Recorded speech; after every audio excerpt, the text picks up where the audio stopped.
jich je ještě málo. Kolik strachu je správná dávka. Svět se třese, ale oni počítají zisk a říkaj nutná oběť, nutná sázka.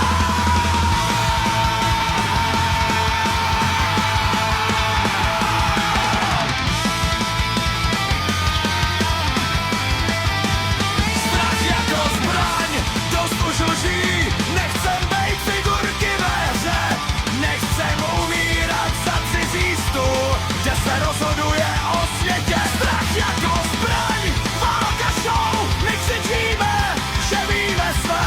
Největší hrozba světa nejsou lidi, ale ti, co si hrajou na bohy ve tmě.